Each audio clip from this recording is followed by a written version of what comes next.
O que poucas pessoas fazem e que é indispensável é o seguinte: se eu tenho um objetivo macro, se eu quero chegar lá, o objetivo macro é lá, é um pouco mais distante, à frente. Se eu quero chegar lá, por qual caminho eu posso ir?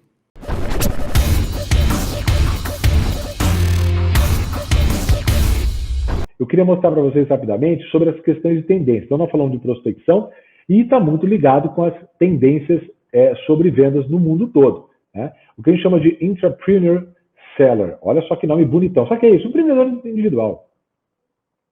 Um empreendedor individual, né? E aí, nessa pesquisa de tendência, a gente viu que tem 3 coisas muito fortes no vendedor, que é aumentar negócio em cliente, o uso do social selling, quer dizer, os contatos via LinkedIn, Instagram, Facebook, né? Via canais para manter ou para aquecer esses clientes para poder entrar em contato, e o treinamento, que é muito importante, né? Que é a outra parte indispensável para vendedores. A gente vê aí, corrobora com as pesquisas, né? Mostrando 2 pesquisas bem recentes, essa de 20 para 21, 2020 para 21, mostrando as tendências dos próximos anos. Então, eles acreditam aí uma tendência do ano 2022, 2023, que é justamente o que a gente falou, né? Expandir os negócios dos clientes. É o primeiro estratégia da equipe comercial, né? E a outra, que é do LinkedIn, mostrando que 70% dos vendedores começaram a colocar como prioridade, né, nos últimos anos e para os próximos anos, reter e vender mais para os mesmos clientes. Claramente, isso era uma tendência muito grande, né?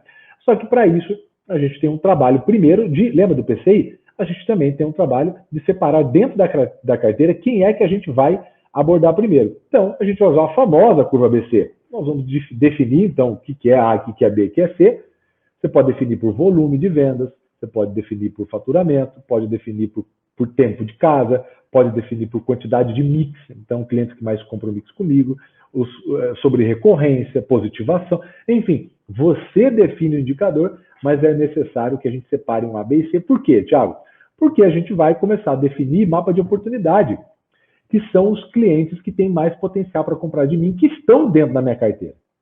Se eu fizer isso com todos os meus clientes, eu vou me perder, eu posso abordar clientes que estão mais frios do que outros que estão mais quentes, clientes que têm mais oportunidade do que menos. Então, eu vou definir quem são primeiro os As, começo pelos As, defino quem eles são primeiro, depois eu defino os produtos e serviços e vejo o que ele já consome, o que ele não consome, o que ele tem perfil e o que ele não tem perfil, que é para não contar com a meta com esse cliente. Entendeu? Porque se você tem que vender 100 mil de algo, dentro da sua carteira, a primeira coisa é responder, dentro da sua carteira, esses 100 mil, quanto que eu posso contar? Quem tem, dessa fatia, dentro da minha carteira, quem pode abocanhar? Olha, olhando aqui, fazendo esse mapa de oportunidade, eu consigo ver. O Roberto tem, o Cláudio tem, o João tem. Tá, o Roberto tem qual? O Roberto gasta 30 pau com concorrentes. Então eu tenho 30 pau que eu posso comer lá. Eu posso pegar uns 10. Não preciso vender 30 pau para ele. Eu posso pegar uma fatia do concorrente lá dentro. Então eu tenho 10 com o Roberto, tenho 12 com o Cláudio, tenho 10 com o João. De repente eu tenho 80 mil. Eu tenho 80% da minha meta dentro da minha própria base. E eu fico me debatendo, procurando outros clientes, que é indispensável, né? A gente chama de oxigenação de carteira. Colocar clientes novos é indispensável para o sucesso de vendedor. Lembra? Falamos disso do Jeb Blount, né? Prospectar é uma atividade consistente. Não pode ser só quando a água bate na bunda ou na nuca e aí você fica desesperado e vai correr atrás de novos clientes, né? Bom, e a melhor maneira da gente fazer tudo isso, né, claro, é a gente se planejando. Só que planejar é um saco, eu sei que não é muito comum da gente, né, que trabalha na área comercial, que geralmente é o pessoal mais proativo, então essa proatividade incomoda a gente ter que parar, sentar, não estar efetivamente fazendo ligações, entrando em contato, negociando, né, gerenciando a equipe, enfim, se for a sua função. E aí a gente tem esse desafio da planejamento. Só que o planejamento, gente, ele traz previsibilidade, que é uma coisa excepcional, o vendedor, a gente trabalha na área comercial, sempre está lá no dia 29, 30, batendo perna para ver se bate a meta, porque falta previsibilidade. Ele dá para a gente, ele economiza tempo, então a gente, sabendo o que fazer exatamente, ou controlando aquilo, a gente consegue produzir mais no mesmo tempo, então nosso tempo vale mais, né?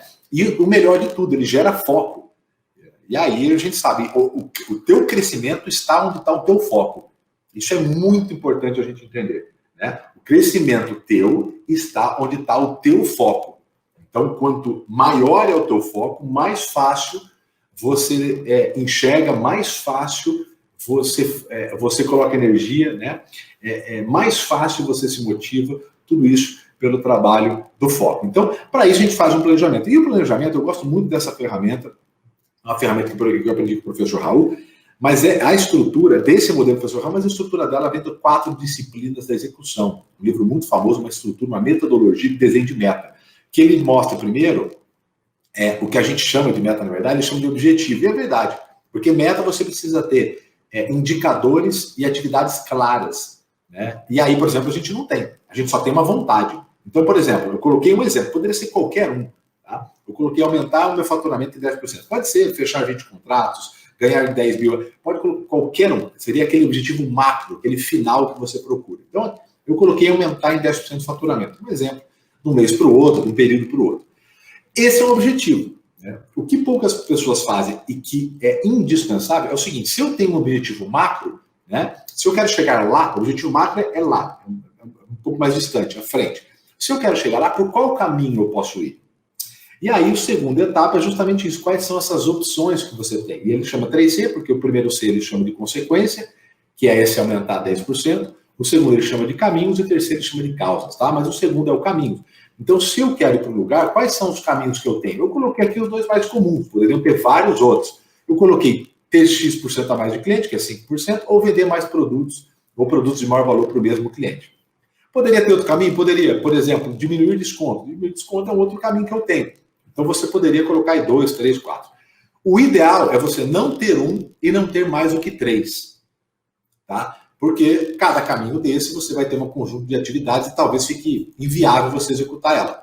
Fechou? Mas ter um é muito ruim. Ficar refém sempre é muito ruim. Então, por exemplo, se você tem um caminho a tráfego Facebook, pronto, só esse, né? Legal, ótimo, está te gerando bons resultados, mas e se troca um algoritmo, como acontece muito? E se dá algum pau, alguma coisa, né? E o Mark Zuckerberg lá, a equipe troca o algoritmo e muda as regras, e você da noite para o dia, como é que você cria um outro canal de aquisição, né? Ou outro canal para você poder bater a sua meta. Então, é muito perigoso você se debruçar somente sobre um canal. Então, sempre ter pelo menos 2, no máximo 3 ali. Eu coloquei 2.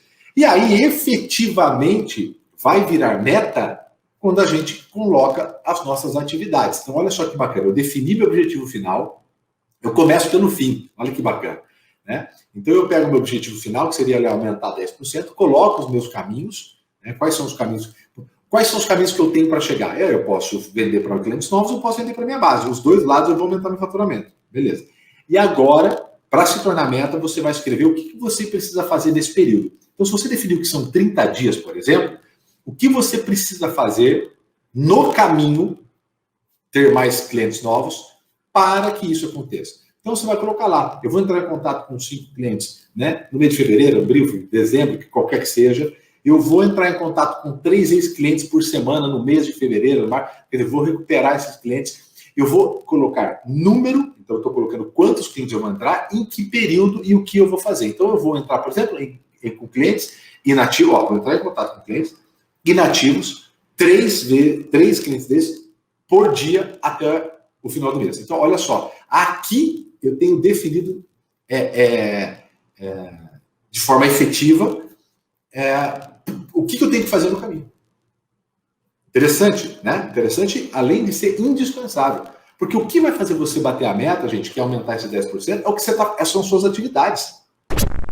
Olha só, se você quiser continuar sabendo muito mais, saindo na frente, né, dos seus outros concorrentes aí e poder ter mais técnica na mão para poder fazer mais dinheiro, então ó, curte esses vídeos aqui do lado, esses 2 aqui, continua entendendo como você consegue ganhar mais dinheiro. Às vezes é só uma ideia. Lembra, uma sacada paga.